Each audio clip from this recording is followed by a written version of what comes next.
آج اسے ایک شاندار دعوت کے بہانے سے مریم سے ملایا جا رہا تھا۔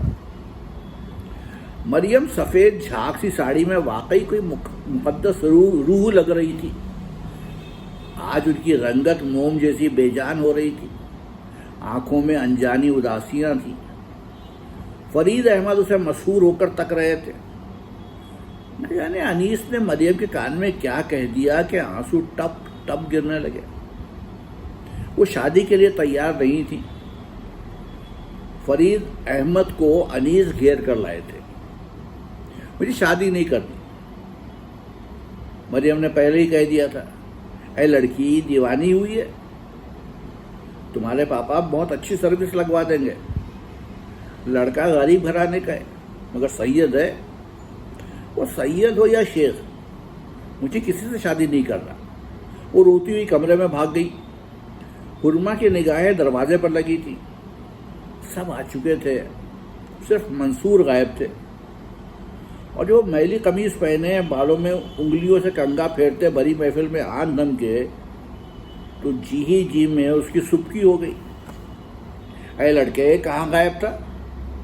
ایسی کون سی نوکری ہے کہ دن ہے تو کام، رات ہے تو کام؟ آج اتوار کو بھی کام تھا۔ اے مومانی بیگم، نوکری نہ نوکری کی تم بیگار، تنخواہ نہیں ملتی۔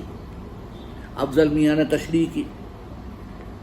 کوئی خدا کی مار اس نوکری پر، شاید ابھی مستقل نہیں ہوئے۔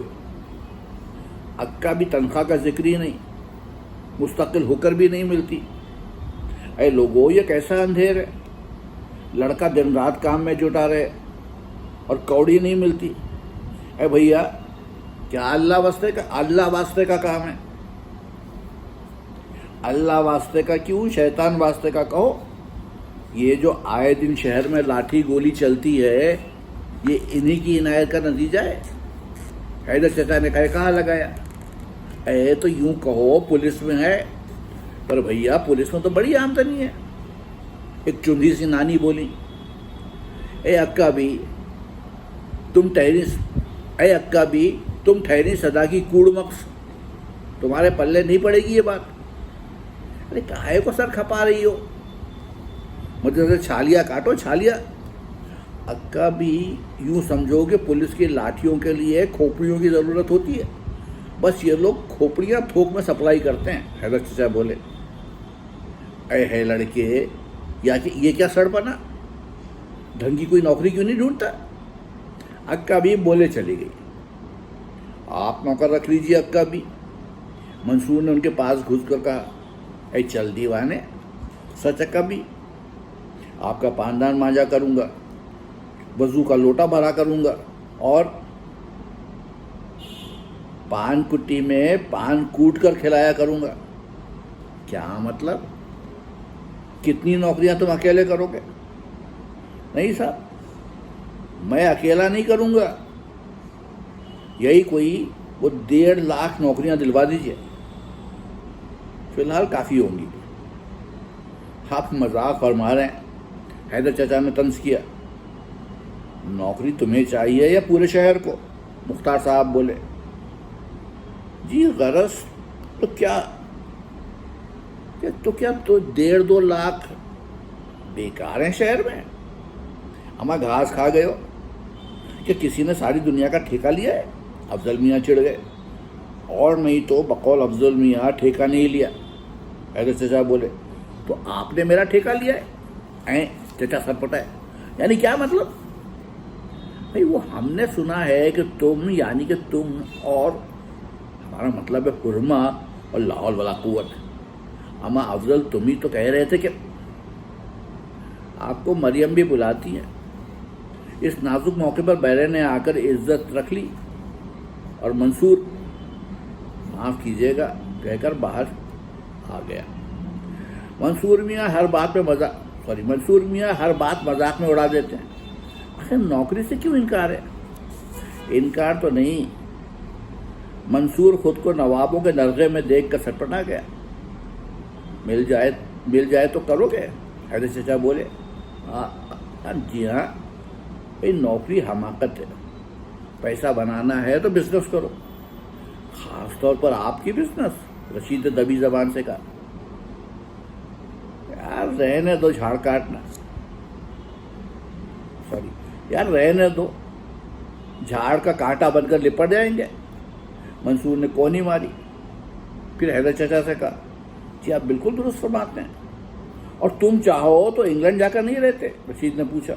ارے یہ تمہاری چچی اماں ہائے توبہ مچانے لگتی ہیں، ہائے ہے کون اتنی دور جا کے مٹی پلیت کروائے، مرو تو فرنگیوں کے ہاتھوں عاقبت خراب ہو۔ چچی نے تشریح کی۔ بیگم اس کی تم چنتا نہ کرو، ہم انشاءاللہ پلین چارٹر کر کے تمہاری میت لے آئیں گے، خدا کرے مرے اس کے دشمن۔ توبہ، اکا بھی بگڑنے لگی۔ اماں بزنس ڈیم بورنگ، بنی آپت۔ منجلے ماموں اپنی نویلی انگریز بیگم کے ساتھ آتے ہی میدان میں کود پڑے۔ پچھلے سیزن میں شملہ گئے تو ہتے چڑھ گئی، یہ ان کے ہتے چڑھ گئے۔ یہ ان کے عزیز ترین دوست مسٹر رب کی بیوی تھی، گرمیوں میں انہیں جوڑ توڑ کرنا تھا، بیگم کو شملے بھیج دیا۔ وہ منجلے ماموں یعنی لیفٹیننٹ مختار کے یہاں ٹھہری، دلی تو تھا، آ گیا۔ منجلی ممانی کو طلاق دینی پڑی، اور ایڈنا رب فی الحال تو ایڈنا مختار ہے۔ مرد آدمی کے لیے بس ایک ہی جاب ہے، ملٹری۔ منجلے ماموں نے منصور کی پیٹھ پر ایک دھپ مارا۔ یار میں چلا، منصور نے چپکے سے رشید سے کہا۔ میاں وہ باڈی نکلے گی چند سال میں کہ کیا بتائیے، کیا سالی آم توڑنے کی مگھی بنے ہوئے ہو۔ انہوں نے اس بھونڈے پن سے منصور کے لیے لمبے قد کا مذاق اڑایا کہ حرمہ بٹیا جل کر رہ گئی۔ بات آگے بڑھتی مگر اشرف مختار کو اسی وقت اس کمرے میں لے جانے کے لیے آ گئے جہاں پینے پلانے کا سلسلہ چل رہا تھا۔ رشید اور منصور بھی کیوں چوپ تھے، وہاں بھی بحث چلتی رہی۔ 2-3 پیک کے بعد منصور نے کہا اچھا صاحب میں نوکری کے لیے تیار ہوں، فرمائیے کتنے لوگوں کو آپ نوکریاں دلواتے ہیں؟ شرم نہیں آتی؟ حرمان نے آستین پکڑ کر برآمدے میں کھینچ لیا۔ مگر مریم باجی نہیں، میں نے بلایا تھا۔ کیوں؟ ذرا قمیض دیکھیے، کیا روشنائی سے بیل بوٹے چھاپے ہیں۔ ارے صبح ہی تو پہنی تھی، پین لیک کرنے لگا، اور کل اسے رشید بھائی جان پہن چکے تھے۔ اتنے لوگ جمع ہیں، آپ کو اچھا لگتا ہے کہ لوگ مذاق اڑائیں کسی کا؟ رشید کی گڈرا کماری میں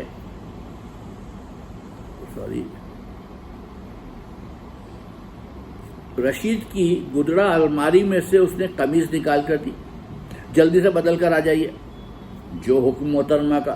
منصور بڑے اچھے موڈ میں تھا۔ اوپر اپنے کمرے میں مریم سسکیوں سے رو رہی تھی۔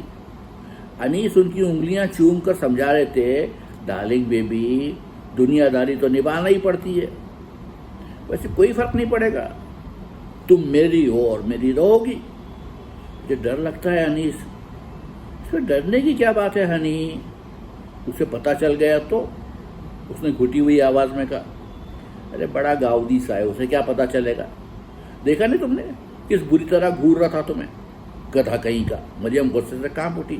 ارے نہیں، غریب گھر کا لڑکا ہے بیچارہ، اس نے تم جیسی قتالہ عالم لڑکیاں کہاں دیکھی ہوں گی؟ تمہارے پیر دھو دھو کر پیے گا، میں زہر کھا لوں گی، مجھ سے برداشت نہ ہوگا۔ ارے میری جان، کیوں رائی کا پہاڑ بنائے دیتی ہو؟ میں رنڈی نہیں ہوں، آج اس کی کل دوسرے کی۔ ہائی سویٹ بیبی، حالات تم جانتی ہو، ورنہ ذرا سوچو میرے دل پر کیا گزر رہی ہے۔ مصلحت اسی میں۔ تب تو آپ طلاق کیوں نہیں لے لیتے؟ کیا فائدہ ہے ڈھوک رچانے سے؟ مریم جل گئی۔ کاش طلاق لے سکتا، ہماری سول میرج ہوئی تھی۔ دوسرے میرے اوپر اتنا قرض ہو گیا ہے کہ بیان نہیں کر سکتا۔ یہ قرض کس طرح چک جائے گا؟ پھر میں کوئی نوکری تلاش کروں گا، پھر تم کھلے بندوں میری ہو جاؤ گی۔ دوسری صورت کے لیے بھی تم تیار نہیں ہوئی۔ ڈاکٹر میرا دوست ہے، مگر اب تو بہت دیر ہو گئی ہے میری جان، آپ مجھ سے بور ہو چکے ہیں، پیچھا چھڑانا چاہتے ہیں۔ مریم رونے لگی۔ یہ تمہارا وہم ہے بیبی، تو پھر وہ لڑکی جس کے ساتھ آپ گھومتے پھرتے ہیں. او تم تو حد کرتی ہو بھائی. ارے بزنس کے سلسلے میں خوب جانتی ہوں آپ کا بزنس. دیکھو ڈارلنگ, مجھے سمجھنے کی کوشش کرو. تم تو ہماری بیگم سے بھی 4 ہاتھ آگے نکل گئیں. اس نے تو میرے اوپر کبھی پیرے نہیں بٹھائے. وہ خود جو ہر جائی ہیں, آپ کو کس منہ سے منع کر سکتی ہیں؟ میں بھی تو تمہیں منع نہیں کرتا. یعنی مجھ سے زیادہ براڈ مائنڈڈ انسان تمہیں کہیں نہیں ملے گا. ہاں آپ میرے لیے آپ میرے لیے دولہا ڈھونڈ کر لائیں, مگر بیبی ہنی کوئی فرق نہیں پاؤ گی تم. I am really made about you. اچھا مان بھی جاؤ. انیس نے اسے اتنا گدگدایا کہ وہ ہنس پڑی. آج الٹی گنگا بہہ رہی تھی. میں ارغوانی اپنا رنگ دکھا رہی تھی. بجائے حرما کے آج منصور کی نظریں اس کا پیچھا کر رہی تھی. ان نگاہوں میں اپنی فتح کا عکس نظر آ رہا تھا. آج اس نے نہایت چست قمیض اور تنگ موری شلوار پہنی تھی. فاختہ کے پروں جیسا شفون کا دوپٹہ.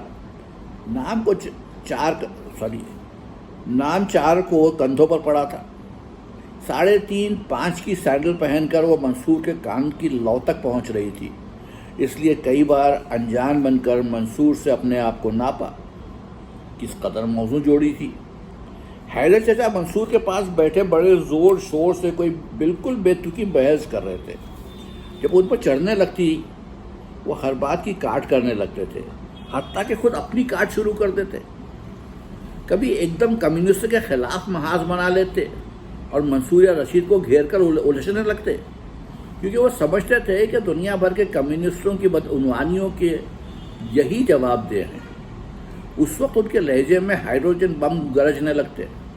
کبھی ایک دم پلٹا کھاتے اور خود کمیونسٹوں سے بھی زبردست کمیونسٹ بن جاتے, کیونکہ کسی زمانے میں وہ بال ہوتے بچے تھے.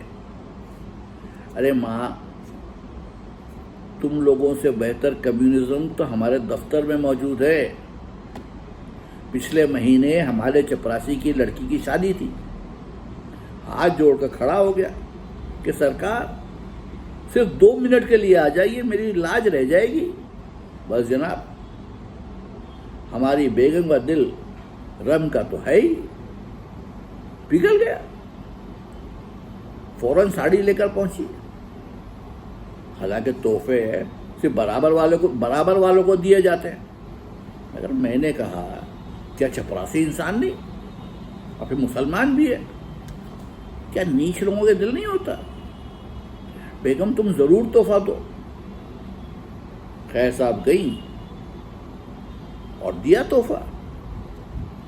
منصور اور رشید سمجھ گئے کہ ضرور یہ وہی ساڑی ہوگی جس کے بارے میں مریم اور حرما کہہ رہی تھی. پرانے گوٹوں والے نے 10 روپے لگائے تھے. چچی بیگم یوں ٹھاٹ سے نئے ڈبے میں سجا کر لے گئیں کہ باراتی دنگ رہ گئے. منصور چچا سے بات کرنے میں منہمک تھا, مگر اس کا ہاتھ ان کے پیچھے سے گزر کر ان کے دوسرے بازو پر بیٹھی ہوئی حرما کے ریشمی بالوں میں بھٹک رہا تھا. چاند خان چپراسی خوشی کے مارے پاگل ہو گیا. میرے پیر پکڑ لیے غریب نے.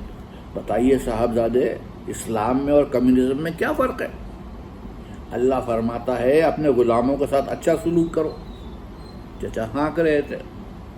یہ وجہ فرماتے ہیں آپ؟ منصور سوچے سمجھے بنا جواب دے رہے تھے. اس کی روح اس وقت اس ہاتھ میں کھنچ آئی تھی جو حرما کے بالوں سے پھسل کر گردن پر لرز رہا تھا. وہ دل ہی دل میں کہہ رہا تھا, قبلہ میں قطعی آپ کے ہاتھ پر بیعت کرنے کو تیار ہوں, مگر خدا رہا ایسے گردن نہ موڑیے کیا حرما ڈر کر دور ہو جائے. اللہ پاک فرماتا ہے جو دنیا میں میرے نام پر 1 درم دے گا اسے عقبہ میں 70,000 درم ملیں گے. سودا برا نہیں. منصور نے بڑی فرما برداری سے کہا. حرما نے اس کی انگلی میں باریک سی چٹکی لی اور اچھل پڑا. چچا چوکنے ہو گئے.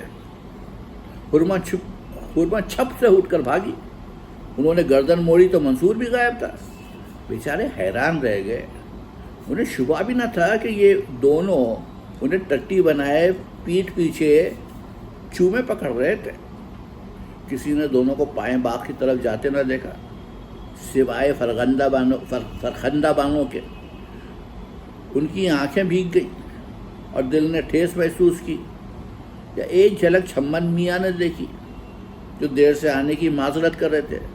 اگر چھمن کبھی چوری چوری اس کی طرف دیکھتے بھی تو یوں جیسے چوہا بلی کو دیکھتا ہے۔ حرمہ ان سے چڑی ہوئی بھی تھی، مگر آج تو وہ بڑے بانکے ترچھے لگ رہے تھے۔ جسم پر بوٹی بھی آ گئی تھی، بال بھی برل کریم سے لگا کر سنوارے گئے تھے۔ ضرور حلیمہ نے بنا سنوار کر سسرال بھیجا ہوگا۔ سارے خاندان کو معلوم تھا کہ حلیمہ چھمن پر دو آتشہ بن کر چھا گئی ہے۔ چھمن کی دلہن کو بڑے تیر و تفنگ استعمال کرنے پڑیں گے۔ انہیں تو دنیا میں سوائے حلیمہ کے دوسرا نظر ہی نہیں آتا۔ کیا وحشت ہے، کیا سرور ہے، پانی کا تھا لطف کہ روز پینے کے بعد بھی ہمیشہ کے لیے پیاس نہ بجھتی۔ چھمن میاں نے آج بے باکی سے حرمہ کی طرف دیکھا تھا۔ ان کی نظروں میں منگیتر کی حیثیت سے کوئی پیغام نہ تھا۔ برادرانہ دلچسپی کا اظہار ضرور کیا۔ حرمہ نے مسکرا کر انہیں ہاتھ اٹھا کر سلام کیا اور باغ کی طرف بھاگ گئی۔ اس کا چہرہ تمتما رہا تھا۔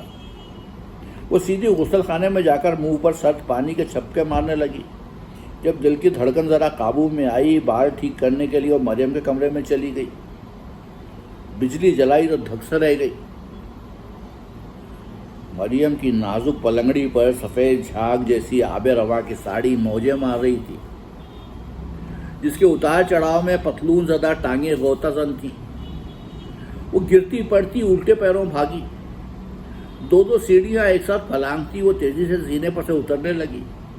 آخری سیڑھی پر اس کا پیر دوپٹے میں الجھا اور وہ اوندھے منہ منصور کے پھیلے ہوئے بازوؤں میں گر گئی۔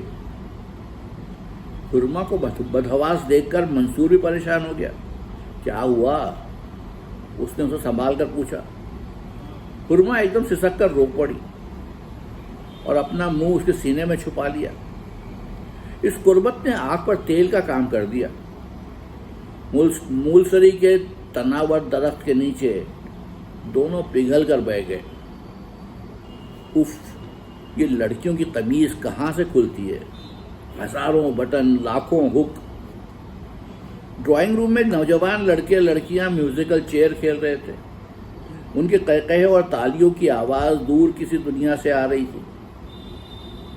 کائنات سنسان تھی سوائے دو دلوں کی دھڑکن کے۔ منصور نے دھندلکے میں حرم کے نیم پیاسے ہونٹ حرمہ کے نیم پیاسے ہونٹ اور چاہت سے سلگتی ہوئی آنکھیں دیکھیں۔ اس کے کاغذ جیسے سفید گالوں پر موتی اب تک چمک رہے تھے۔ ابلی چاندنی جیسا کنوارا سینہ کنول کے پھولوں کی طرح کانپ رہا تھا۔ ٹھنڈی زمین پر دہکتی ہوئی حرمہ اور 4 بڑے پیک کا نشہ۔ آنکھیں معصوم بھوکی آنکھیں، انجانی خواہشات سے چھلکتی آنکھیں، حرمہ کی آنکھیں، منصور کی آنکھیں، اس کی محبوبہ کی آنکھیں، پیارے دوست کی آنکھیں۔ جیسے زور سے کسی نے اسے دھکیل دیا، وہ بچوں کی طرح سہم گیا اور کونیوں میں منہ چھپا لیا۔ وہ شیر جو 2 پل پہلے زور شور سے گرج رہا تھا، دپک کر غار میں واپس لوٹ گیا۔ ڈرتے ڈرتے حرمہ نے اس کا ہاتھ چھوا۔ اس کے گالوں پر لمبے لمبے آنسو بہ رہے تھے، سینے میں سسکیاں ابل رہی تھیں۔ دیر تک دونوں خاموش سر جھکائے بیٹھے رہے۔ جب سانسیں ٹھہر گئیں، حواس واپس آئے، تو منصور نے اس کے دونوں سرد ہاتھ اپنی جلتی ہوئی آنکھوں پر رکھ لیا۔ جب دونوں شور و غوغا کی طرف واپس لوٹے تو ایسا معلوم ہوا ساتھ ساتھ کوئی خواب دیکھ کر آئے ہیں۔ جان بوجھ کر ایک دوسرے سے دور دور، دو نازک بلبلوں کی طرح الگ الگ کے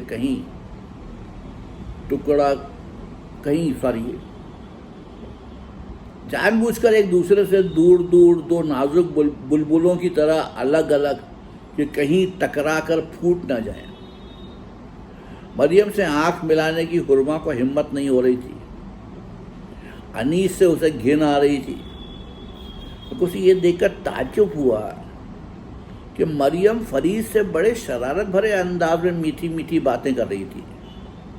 انیس دونوں کی باگیں تھامے ہانک رہے تھے۔ چمن معافی مانگ کر جا چکے تھے اور ان کی پیاری ابی اور نایاب بوبو بڑبڑا رہی تھیں، اے میں قربان، کیوں فکر کرتی ہیں؟ 4 دن کی چاندنی اور پھر اندھیری رات۔ الٹیاں لگیں کہ موئی صاحبزادے کے جی سے اتری، الٹیاں لگیں کہ موئی صاحبزادے کے جی سے اتری۔ اور حرمہ سوچ رہی تھی کہ اگر اس گدھے نے حلیمہ کو چھوڑ دیا تو وہ اس کے منہ پر تھوک دے گی۔ تو یہ تھا آج کا افسانہ، پہلی لڑکی۔